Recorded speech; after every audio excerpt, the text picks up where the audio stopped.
Bismillahirrahmanirrahim. Assalamualaikum warahmatullahi wabarakatuh. Anak-anakku semuanya, semoga kita selalu dalam lindungan Allah Subhanahu wa Ta'ala. Ini adalah video kedua dari 3 video materi tarikh tentang Umar bin Khattab. Pada video kali ini akan kita simak bersama tentang Umar bin Khattab, kiprahnya menjadi seorang khalifah. Baik, kita mulai saja dengan melafadzkan basmalah bersama-sama. Bismillahirrahmanirrahim.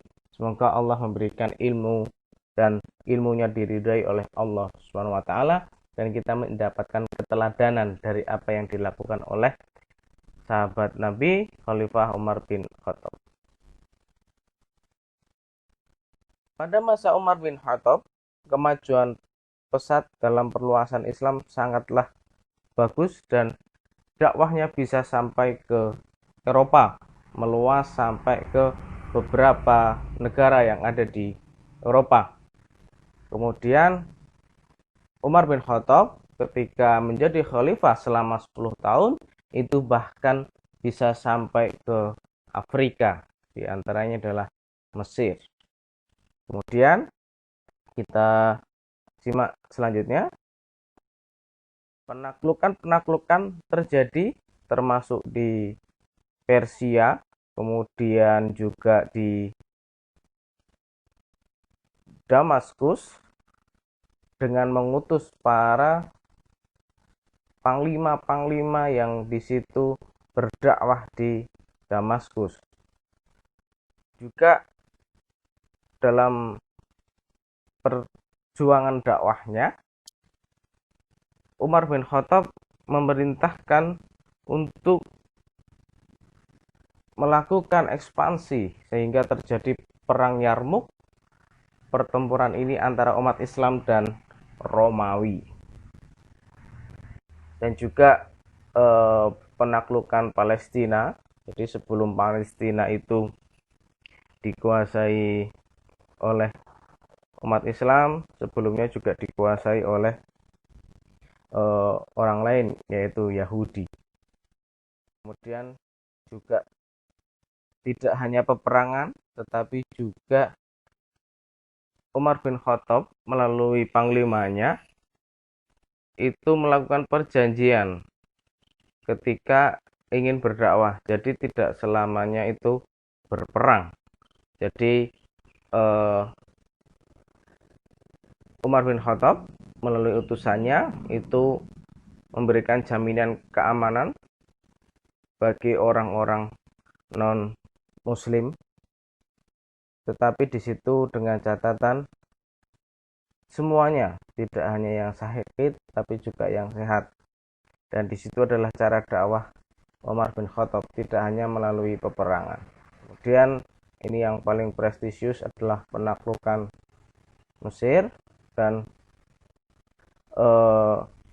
caranya tidak hanya berperang, tetapi dalam penaklukannya, dalam berdakwahnya itu memberikan 3 opsi kepada Raja Mesir pada waktu itu atau gubernurnya, dan yang dipilih oleh gubernurnya adalah membayar pajak. Karena apa? Karena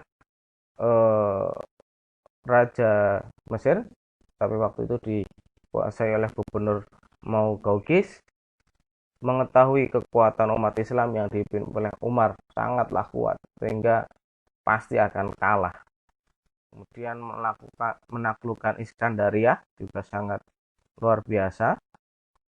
Dan anak-anak semua, sebenarnya penaklukan daerah seperti ini, kemudian perluasan wilayah itu bukan dalam tujuan menguasai kekayaan alam, harta benda, atau apa yang ada di tempat itu, tetapi dalam rangka berdakwah, menyerukan ajaran Islam, tetapi yang disuruhkan tidak mau, dan di situ berpotensi konflik sehingga terjadilah peperangan. Tetapi sebenarnya tidak melalui peperangan, tetapi diberikan opsi bisakah Islam masuk ke sini? Kalau tidak bisa, baru ada negosiasi-negosiasi. Jadi peperangan itu sebenarnya bukan metode dakwah utama umat Islam pada waktu itu, tetapi karena pada waktu itu yang bisa dilakukan adalah peperangan,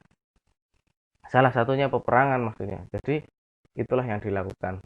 Jadi mohon dipahami, dakwah menggunakan peperangan itu bukan dakwah yang utama, tetapi lebih banyak menggunakan dialog. Pada waktu itu dialognya itu tertulis menggunakan surat yang dikirim oleh utusan, seperti itu. Ketika menolak, baru nanti ada tindakan-tindakan selanjutnya, dan jika malah mengancam umat Islam, baru yang terjadi adalah peperangan. Jadi itulah salah satu keteladanan yang bisa kita petik dari sejarah Umar bin Khattab. Andaikan Umar bin Khattab itu tidak melakukan hal ini, bisa jadi Islam tidak bisa kita rasakan sampai sekarang. Jadi salah satu hikmahnya adalah kita bisa merasakan nikmatnya iman, nikmatnya Islam, hingga Islam bisa sampai ke Indonesia. Nanti pembahasan itu di kelas 2 dan kelas 3. Jazakumullah.